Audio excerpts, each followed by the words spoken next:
cold.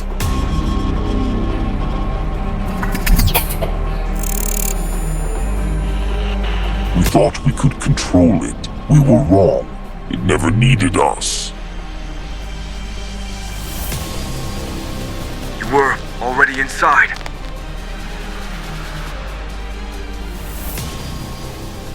Talonvex wiped the sweat from his brow and leaned against the cold metal of the maintenance tunnel.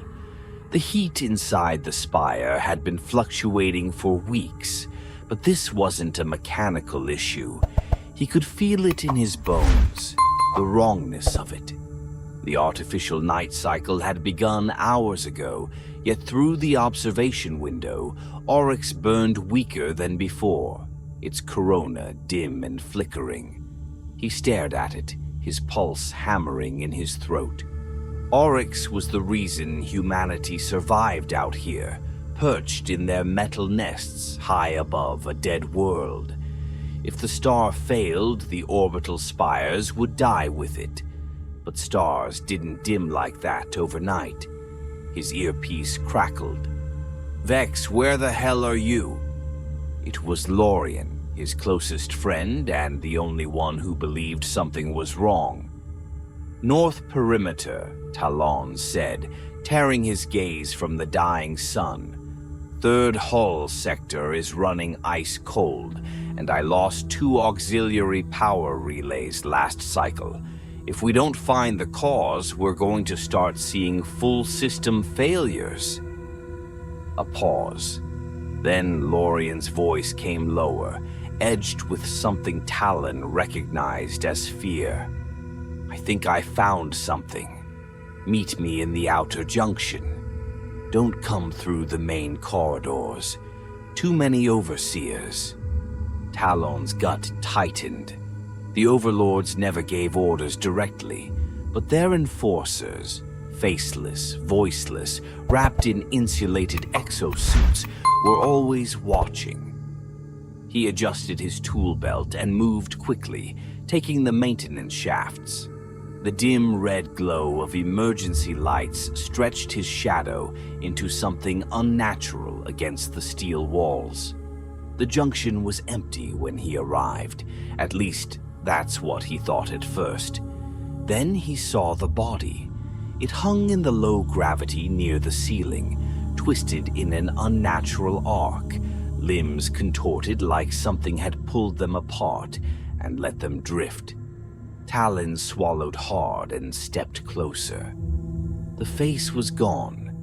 Not ripped off, not decomposed, simply missing, as if the flesh had been pulled inward. The skull collapsed into itself. The skin was dry, paper-thin, like a husk left too long in the sun.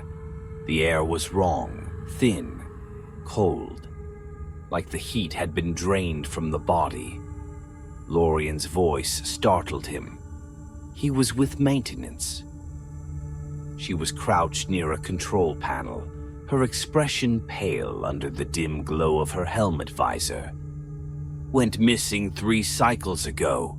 No one reported it." Talon's pulse hammered in his ears. "What the hell did this?" Lorien didn't answer. Instead, she reached out and pressed something into his palm. It was a recording chip, old and slightly warped, but still functional. "Found it near him," she said. "You need to see this." They moved into the shadows of a decommissioned loading bay, their voices hushed. Talon inserted the chip into his wrist pad, and a grainy video flickered to life. At first, it was just footage of a routine repair sequence, a technician in his suit adjusting heat exchangers near the spire's external plating. The timestamp showed it was recorded just before he went missing. Then the shadows behind him began to move. Talon's breath hitched. The darkness wasn't empty. Something was there, shifting just outside the light like liquid folding over itself. Then the tech turned and his visor cam caught it, A glimpse, a slithering mass coiling through the machinery, slick and reflective like molten metal. Then came the scream. It wasn't human.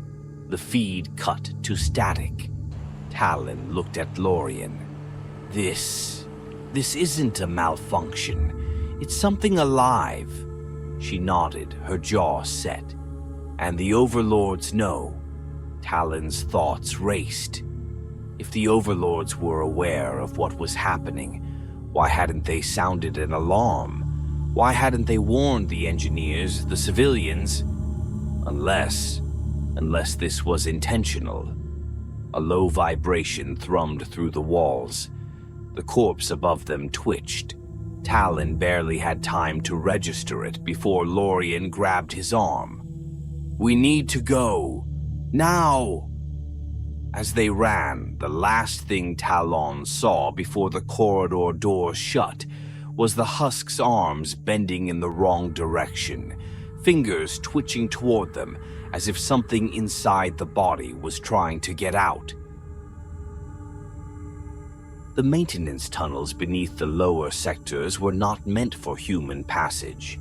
They were a network of forgotten corridors, cramped, silent, and bathed in the sickly amber glow of failing emergency lights. Talon Vex moved carefully, his breath shallow, sweat clinging to his back despite the freezing air. Lorien led the way, her steps precise, her eyes scanning every shadow. Behind them, Joran and Rain followed, their boots barely making a sound against the cold steel. The spire was failing. Not just the power systems, not just the star beyond the windows. Something deeper, more fundamental, was wrong. Talon could feel it in the walls, in the strange hum beneath his feet. A vibration that didn't belong, a pulse that made his bones ache. They turned a corner and Lorien raised a hand. "Look at this." Talon stepped closer, his gut twisting.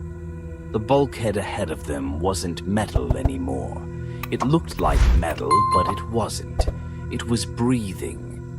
Thin, translucent tissue stretched across the corridor, veins of dim, pulsing light weaving through it.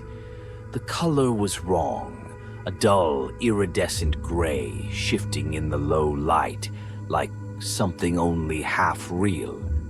Talon reached out, hesitated, then pressed a gloved hand to the surface. Heat, not the cold metal chill of the spire. This was body heat, living heat. Joran swore under his breath. That's not possible." Rain took a step back. "The spire isn't just failing," she whispered. "It's changing." Talon pulled his hand away and turned to the others. "We need to go deeper." Joran looked at him like he was insane. "Deeper? You just touched whatever the hell that is, and you want to keep going?" Talon didn't have an answer, not a good one anyway. He just knew that the Overlords had sealed these tunnels for a reason. Whatever was happening, whatever was down here, it was tied to Oryx, to the fading light, to the thing they'd seen in the recording. He stepped forward. The membrane stretched under the pressure of his weight, resisting at first, then giving way with a wet, tearing sound. The others hesitated, then followed. The deeper they went, the worse it got. The walls weren't just pulsing now, they were shifting. Every so often, Talon would swear he saw movement just beyond the periphery of his helmet lights, ripples under the surface, something just beneath the flesh of the spire. The heat was stronger, but the air was thinner, as if the oxygen was being devoured. Then the smell hit them. It wasn't rot. Rot would have been better. This was something raw, something unnatural. The scent of scorched flesh and exposed bone, of meat kept too long under artificial light. Then came the sound, a low clicking hum, rhythmic like an insect's wings, but deeper. It wasn't coming from the walls, it was coming from beneath them. The floor split open. A mass of tendrils lashed up from the depths, writhing, slick with a viscous, dark fluid that shimmered under the emergency lights. One coiled around Joran's leg before he could react. He screamed as the tendril punched through his suit, sliding beneath the fabric, burrowing into his flesh. "Help! Cut it off!" Talon grabbed his knife and sliced deep. Black fluid sprayed against his visor. Joran collapsed, convulsing, his eyes rolling back. The tendril had already begun spreading beneath his skin, shifting in ways that should have been impossible, his veins darkening as something moved inside them. Then he stopped screaming. His head jerked unnaturally, his jaw distending for a moment before snapping shut. His breathing slowed, his limbs twitching. Then, in an instant, he was still. Talon took a cautious step back. Joran's body wasn't just still, it was stiff. His skin had begun to harden, his features freezing in place, as if he were turning into something else entirely. Then his fingers twitched. The joints began bending backward, bones realigning beneath the surface of his flesh. His mouth opened too wide, his jaw stretching with a wet pop. And then his eyes. His pupils had vanished, the irises swallowed by an unnatural black void. Rain choked on a sob. He's not. Joran moved. Not with the hesitancy of a human regaining consciousness, but with something else, something alien. His head twitched toward them, his mouth opening and closing as if trying to remember how to form words. Then he made a sound, not a scream, not a cry. It was a whisper, soft and fragmented, his voice layered with something beneath it, something that wasn't Joran at all. Cold, so hungry. Then he lunged. Talon fired his arc cutter without thinking, the searing blade slicing through flesh and bone in an instant. Joran staggered back, his body jerking in confusion, his hands clutching at the wound that no longer bled like a human's would. Instead, the black fluid inside him thickened, clotting unnaturally. But he wasn't dead. Rain grabbed Talon's arm. "We have to go. Now!" Joran twitched violently, then let out a rasping, clicking breath. The hum in the walls deepened. Talon didn't hesitate.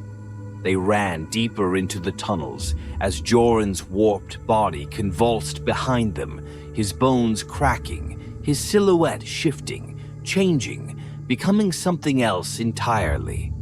The walls shuddered as they fled, as if the spire itself was waking up.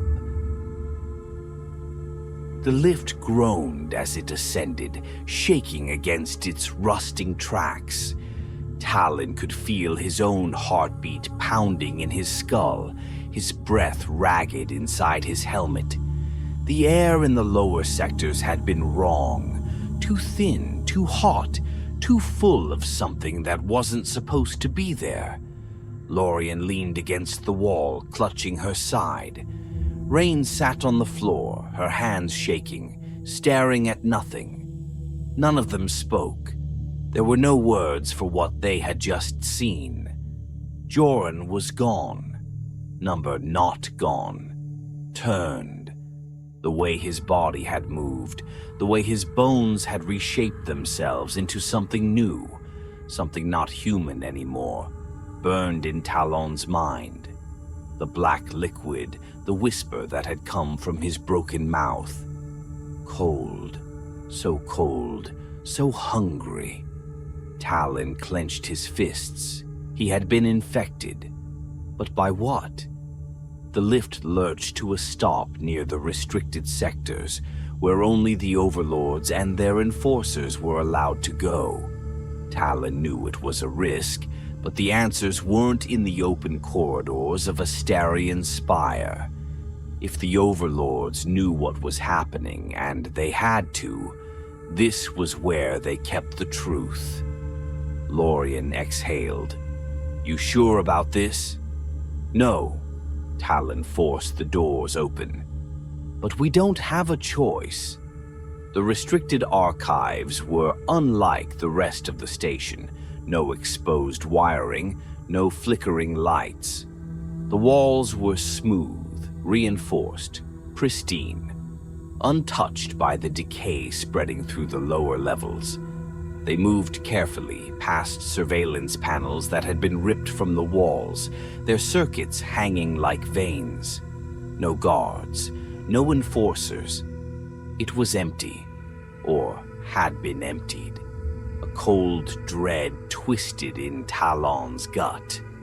The Overlords had always been distant, rulers unseen, issuing orders through masked enforcers, their voices never heard directly. But the deeper they went, the stronger a terrible suspicion grew. The Overlords weren't hiding the secret, they were hiding from it. They reached the main data repository. Talon hooked his wrist pad to the console, bypassing the standard security locks. The screen blinked, then flooded with information. Archival logs, classified reports, research files that stretched back centuries. The Overlords hadn't built the spires, they had found them. Asterion Spire and the others like it had never been human-made. The original station schematics were ancient, older than Earth's first deep space colonies. Oryx had been dying for centuries, long before the first human vessels arrived, and then the Overlords came. They had found something buried in the dying light of the star, something that promised survival. Talon's fingers clenched as he scanned the reports. Biological integration, thermal dependency, host adaptability. The words blurred together, but their meaning was clear. The Overlords had made a deal. They had allowed something into the spires, something that thrived on heat, on radiation, on living tissue. A symbiotic force or a parasite. The first experiments had been controlled. Human test subjects, selected and sacrificed. Their bodies had changed, adapted to something ancient, something that needed flesh as much as it needed the star. But the reports became more erratic, the data more fragmented. Then the final log entry. A single Overlord's voice, the only time they had ever recorded their words. Talon played it. At first, there was nothing, then a breath, and then a voice, low, trembling, not the voice of a ruler, but of a man who had seen something he was never meant to understand. We were wrong. We thought we could control it. We thought it needed us. But it was never ours to command. It has always been here, and now it is waking up. The audio cut. Silence filled the room. Then the lights flickered. A low hum shuddered through the floor, the same rhythmic pulse Talon had felt in the lower sectors. He met Lorien's eyes. "We need to leave." Too late. The security doors slammed shut. Talon's stomach lurched. They were trapped. Then the walls began to move. Not all at once, not violently, but slowly, a ripple of something beneath the metal, like muscle tensing under skin. Rain gasped, pressing herself against the console, her hands trembling. The hum deepened. Then the first tendril emerged. It slid from a vent near the ceiling, slow, deliberate, stretching downward like a limb testing the air. Not metal, not tubing, flesh. More followed, dripping, reaching. And then the sound, a clicking, wet and rhythmic, like bones shifting, like something trying to remember how to move. Talon drew his arc cutter. Run! Rain was frozen. Lorien grabbed her, shaking her hard. Move! They ran. The walls burst open behind them, a surge of tendrils ripping free, spilling onto the floor, the ceiling, the corridors, not like a creature, but like the station itself was unraveling, shedding its old form. Rain screamed as a tendril lashed around her arm, pulling her back. Talon turned, slashed with the arc cutter. The blade sizzled against the wet, black flesh, but the tendril barely flinched. Then it lifted Rain, dragging her up, toward the ceiling, toward the dark, where something massive loomed above them. Talon only caught a glimpse, not a face, not a creature. A mass, a hunger, a shape that had no true form, only shifting limbs, twitching and reforming, tendrils splitting and twisting like something unfinished, something that was still growing. And from within it, eyes, not human, not alien, just black, endless voids, like the ones that had swallowed Joran. Rain's scream cut off as the mass folded around her. Talon turned, grabbing Lorien. There was no saving her now. They ran as the station shuddered, as the heat in the air was siphoned away, as the thing behind them moved, shifting through the walls, through the structure of the spire itself. And as they escaped, Talon understood. The Overlords had never been their rulers. They had been its servants, and now it no longer needed them. The emergency sirens howled through the corridors, a shrill, desperate wail that barely masked the deep, rhythmic clicking behind them. The station was no longer just failing. It was coming apart, unraveling as something ancient and hungry twisted through its bones. Talon ran. His lungs burned, his muscles screamed, but he couldn't stop. Stopping meant dying. Lorien was just ahead, her breath ragged, her boots hammering against the trembling metal floor. Behind them, the corridors shifted, bent, swallowed themselves, as if the spire were rejecting its last human occupants. The walls pulsed, flesh and steel fused into something neither, something alive, something aware. Rain was gone. Joran was gone. Everyone who had come with them was either dead or worse. Talon didn't think about it. Couldn't think about it. Not now. The command deck, that was their only chance. If they could override the reactor's safety controls, they could overload the core, burn the infection out, and maybe, just maybe, sever the creature's grip on the station before it spread any further. But the spire was fighting them. The floor shifted beneath their feet, veins of black liquid splitting the metal plating. The air was thick now, almost syrupy, the scent of something organic and burning, clogging Talon's throat. Lorien stumbled, gasping. He grabbed her arm, pulled her forward. Ahead, the command deck doors loomed, the reinforced blast seals still intact. But the walls weren't just walls anymore. They pulsed, growing, stretching. The station was no longer just a structure. It was a body, a system, a host, and it had noticed them. A tremor shuddered through the corridor.